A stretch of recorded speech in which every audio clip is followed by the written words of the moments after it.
Could you download Slido on your phone? Or you don't in fact need to download it. Just open the app Slido on Google, because we're going to be doing a bit of voting to begin with.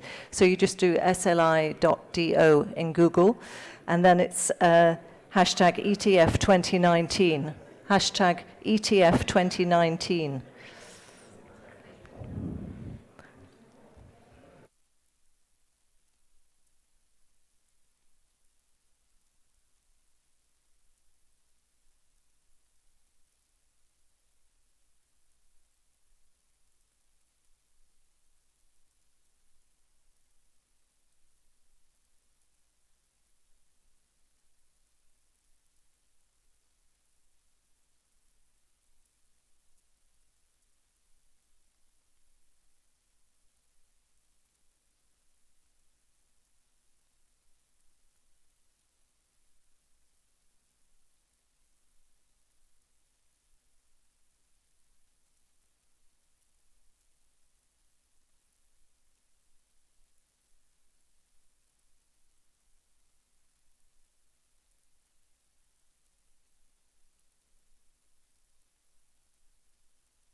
Ladies and gentlemen, we have a slight delay because our speaker from the Commission is stuck in traffic.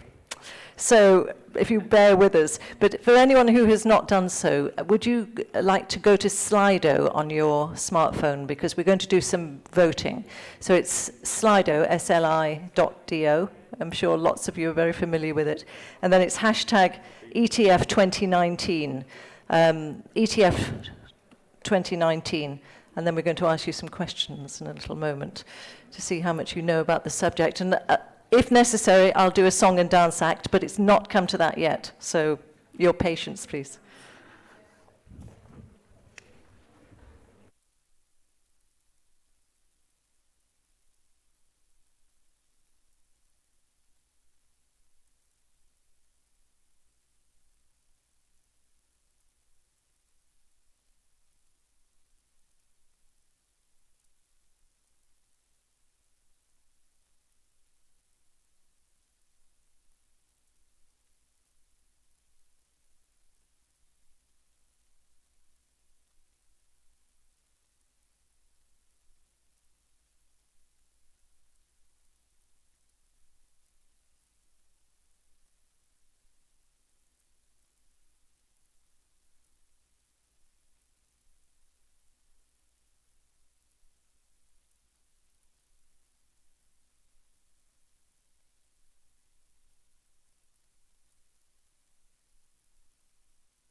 So, ladies and gentlemen, we're going to start because we have other things to do before our Commission spokesperson comes onto the stage. So I will begin the whole proceedings, and then, if necessary, we'll have another little break in the middle. So good morning to everybody. It's great to see you here on a very wet morning. My name is Cathy Smith. I'm going to be your moderator this morning. I think everybody now knows that we need you to open this Slido on your smartphones because we're going to be asking you some questions in a moment. And it's ETF 2019 is the code that you need to get in. So we have one big theme today. We're talking about charging towards the future, making the EU road infrastructure fit for what's been called the clean vehicle revolution. So there are potentially going to be millions of low and zero emission vehicles on the roads of Europe in the coming years, and there have to be if the CO2 emission targets set by the EU are going to be met. So that much we know. We talk a lot about cars in this scenario, but we're not going to talk really about cars today. We're talking about heavy-duty vehicles, and that actually is a lot more complex, as you know. What needs to be done to ensure that the transport networks are equipped and ready for this low-emission future? So that's really the question that we're going to ask. So I'm going to ask you now a few questions to see how much you know knowing the audience in the room, I'm sure you will probably know quite a lot. But anyway, I want to wake you up a little bit and see how much you know. So the first question on Slido, if we can go to it, is what percentage of heavy-duty vehicles are alternatively powered in the EU fleet? So is it A, 20? Oh, well, they're coming up different to the one I have. So is it 0, 20, 50, or 200? What do you think, if you like to vote now? I can watch the votes coming in there.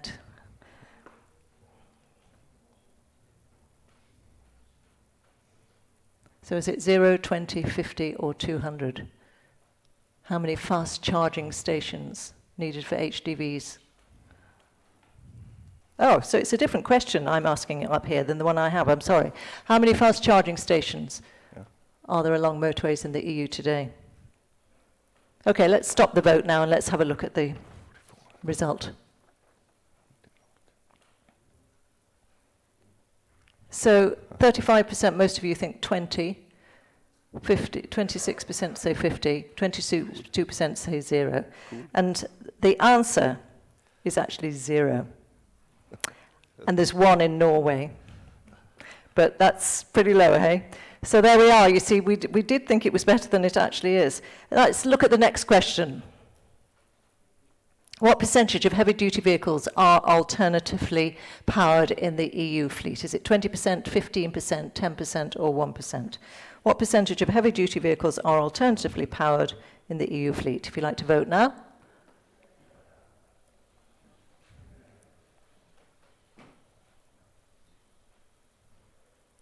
Okay, let's stop the vote and have a look.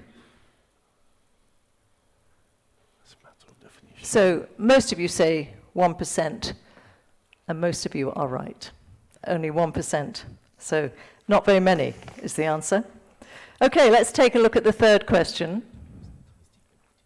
How much does the EU automotive manufacturers and suppliers invest into R&D? How much do the manufacturers and suppliers invest into R&D? If you'd like to vote now, is it 20 billion a year? Is it 57 billion a year? Is it 3 billion or is it 45 billion? How much money is being put into R&D? Okay, let's stop the vote and have a look.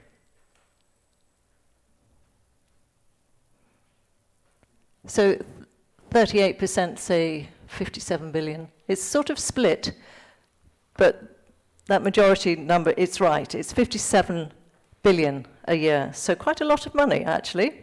And apparently this is an all-time high at the moment, and as a sector invests more than any other sector in Europe, so a lot of money going into R&D.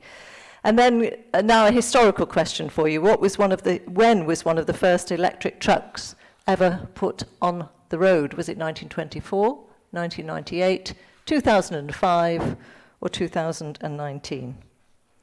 When was one of the first electric trucks ever put on the road? If you'd like to vote now.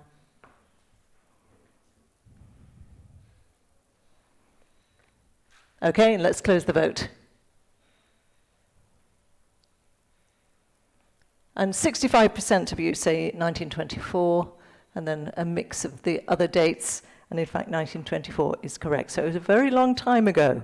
And what has happened in that time? Well, we will find out during our discussion. So, well, thank you for that.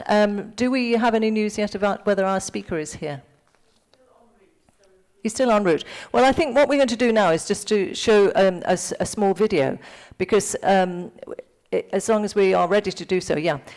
Just to get a sort of sense of what transport operators are thinking about the future in terms of alternative fuels, how they are approaching one, and it's one operator in particular in Sweden. Take a look at this.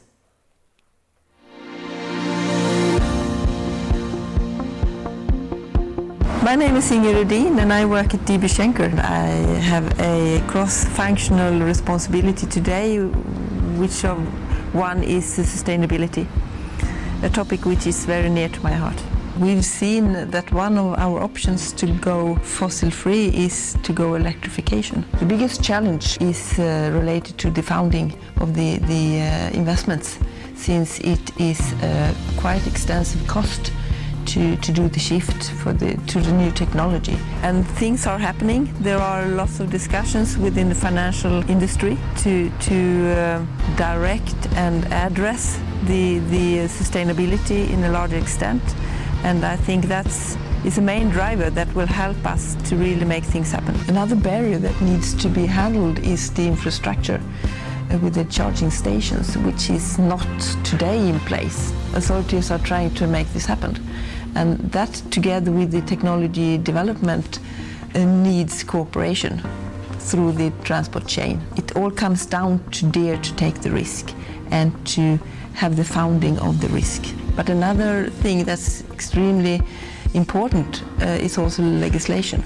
And we have a lot of new legislation and laws put into force here in Sweden, which will force the whole market to do the shift. For instance, when talking about city distribution, we are not allowed to go into certain zones with a emission vehicle. We have restricted time frames when it comes to deliveries during nights, for instance, and that could be easily handled with an electrical vehicle, since it's very low in noise.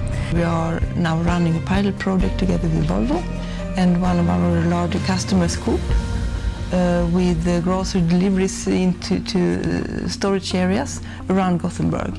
Other interesting areas to look into is also the pool of trailers in the harbor areas. We are getting into these different projects to learn more and to push the development. Going into the future, electrification will for sure play an important part together with our other alternatives and other technologies. We have already today the biogas vehicles that will for sure also be important in the future, but I'm sure there will be new technologies tomorrow that we don't know about today.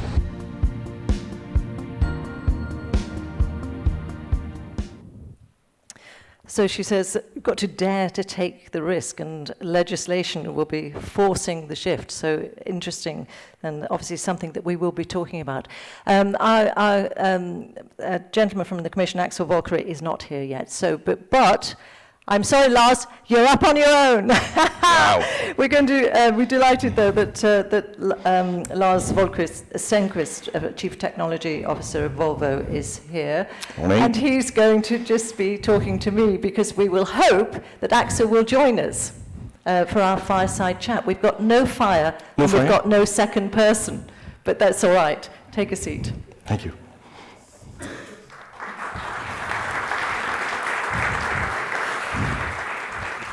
So, Lars, what's at stake here? Because, I mean, we know that road transport is rising, we know that emissions are rising. How important is it to get this right? Because we talk about cars all the time, but not the heavy-duty vehicles. And how do we make sure that there is an efficient fueling network and charging network to really make this whole thing fly? I think I need to start with your first sentence there. You say road transport is increasing, emissions are increasing.